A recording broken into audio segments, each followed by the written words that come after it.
Hi, it's your OT Iris here. I just wanted to make a quick little video for you so that you were able to reference back to it during your therapy and your recovery from your CMC arthroplasty. So you are 6 weeks post-op from your CMC arthroplasty, which is a treatment option for thumb arthritis, which is a disease that causes cartilage to break down, which releases substances that cause inflammation and pain, which I'm sure you're experiencing.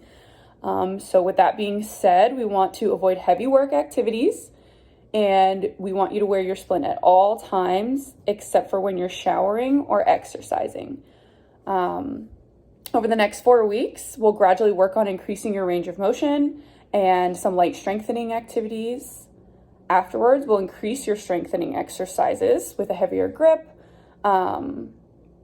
to be added in.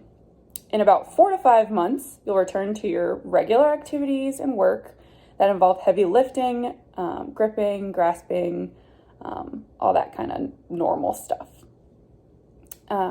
You can return to full activities down the road if you are pain-free. Once that time comes, we'll likely switch over to a smaller thumb-based splint or use a soft splint, but we'll cross that bridge when we get there. So at this point, you are 6 weeks post-op, which means that you can begin active thumb palmar abduction, which is just moving your thumb away from your palm, moving your thumb to the base of your small finger. You may not be able to do this right now, but we are going to start working on getting you there. But that is a movement that you can begin to initiate.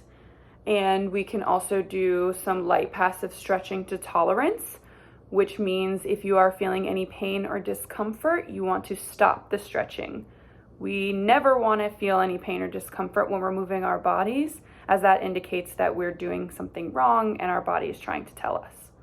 And finally, you can begin some light functional activities such as buttoning your clothes, writing, tying your shoes, and even washing the dishes, which I will be going over with you in this video to show you some safe ways to wash the dishes while practicing joint protection techniques.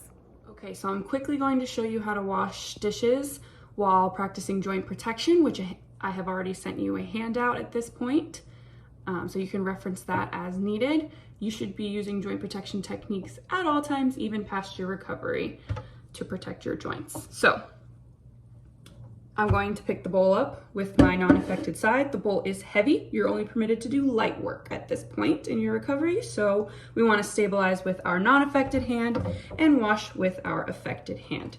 You are able to move your thumb, and the sponge does not provide too much resistance, so you should be able to manipulate the sponge with minimal pain and effort.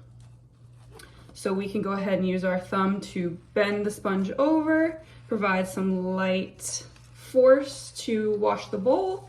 And if we feel any pain or become fatigued in any way, we can transition to just using our fingers.